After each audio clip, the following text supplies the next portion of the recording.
খেল আছিলে 8 তাৰিখে আৰম্ভ কৰিছিলোঁ আমি 8 তাৰিখে পিছবেলা প্ৰথম আৰম্ভ কৰিছিলোঁ আৰু আজি 13 তাৰিখে আমাৰ ৰাতিপুৱা প্ৰথম শেষ হৈছে এতিয়া আমি বঁটা বিতৰণি অনুষ্ঠান আৰম্ভ কৰিছোঁ গতিকে বঁটা বিতৰণি অলমষ্ট শেষ হ'ল এতিয়া আমাৰ মুখ্য অতিথি হিচাপে মাতিছিলোঁ আমি আমাৰ ভাইমন্দা খ্যাত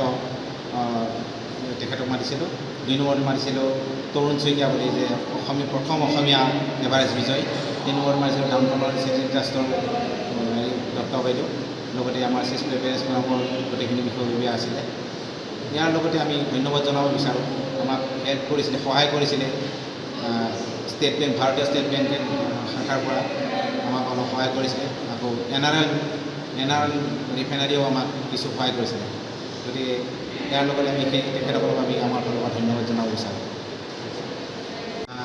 চেছ টুৰ্ণামেণ্টৰ সফল সামৰণি কৰা বুলি আমি ভাবিছোঁ এতিয়া আজি টুৰ্ণামেণ্টত কেৰালাৰ প্ৰথম দুজনে প্ৰথম আৰু দ্বিতীয় হ'বলৈ সক্ষম হৈছে আৰু তৃতীয়জনে হৈছে DASCB ডিফেন্স একাউণ্টছৰ কাৰণে তেখেতসকলে বহু বছৰ ধৰি আমাৰ পাৰ্টিচিপেট কৰি আহিছে ফাৰ্ষ্ট প্ৰাইজটো আমি ৰাখিছিলোঁ 70,000 টকা ছেকেণ্ড প্ৰাইজ ৰাখিছিলোঁ 50,000 থাৰ্ড প্ৰাইজ ৰাখিছিলোঁ 30,000 এইখিনি আমি এতিয়া বঁটা বিতৰণি হৈ গ'ল আৰু আমাৰ টোটেল প্ৰাইজ মানি আছিলে 4 লাখ টকা এটা বিভিন্ন কেটেগৰী আছে under 9 under 7 under 11 under 13 under 15 এইটো আছিলে এছ কেটেগৰী আমি ফিজিকেল চেলেঞ্জৰো ৰাখিছিলোঁ ফিজিকেল চেলেঞ্জত আমি 3জন বাহিৰৰ প্লেয়াৰ আহিছে ফিজিকেলি মানে ব্লাইণ্ড আহিছিলে এজন মানে ফিজিকেলি হেণ্ডিকেপ আহিছে গতিকে তেখেতসকলক আমি বঁটা দিবলৈ সক্ষম হৈছোঁ লগতে নৰ্থ ইষ্ট বুলি এটা বঁটা ৰাখিছিলোঁ নৰ্থ ইষ্ট বঁটাত আমি 3জন চিলেক্ট কৰিছিলোঁ আৰু বেষ্ট গুৱাহাটী বুলি আমি এটা ৰাখিছিলোঁ যিহেতু আমি গুৱাহাটীতে পাতিছিলোঁ আৰু বেষ্ট অসম বুলি এটা ৰাখিছিলোঁ গতিকে প্ৰত্যেকটা তিনিটাকৈ আমি বঁটা দিবলৈ সক্ষম হৈছোঁ ইয়াৰ লগতে আছিলে ৰেটিং কেটেগৰী বুলি এটা কেটেগৰী আছে চেছৰ যিটো ৰেটিং আছে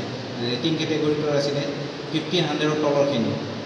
তলৰখিনিক আমি এটা ৰেটিং কেটেগৰী বুলি ধৰিছিলোঁ আৰু সেইখিনিৰ পৰা 5জনক আমি দিবলৈ সক্ষম হৈছোঁ ইয়াৰ পিছতে 1700ৰ তলৰখিনি আছিলে সেইখিনিও দিবলৈ সক্ষম হৈছোঁ লগতে আমাৰ বেষ্ট ফিমেল বুলি আমি এটা ৰাখিছিলোঁ যে মহিলাসকলক প্ৰাধান্য দিব লাগে গতিকে বেষ্ট ফিমেলত আমি 3জনী ছোৱালীক আমি দিবলৈ সক্ষম হৈছোঁ তাত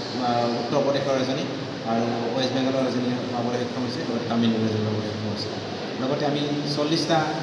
মূল পুৰস্কাৰ ৰাখিছিলোঁ 1ৰ পৰা 40লৈকে গতিকে 1ৰ পৰা 40লৈকে আমি বঁটা ট্ৰফি মমেণ্টো লগতে আমি প্ৰাইজ মানি ৰাখিছিলোঁ গতিকে আমি প্ৰাইজ মানিখিনি আমি দিবলৈ সক্ষম হৈছোঁ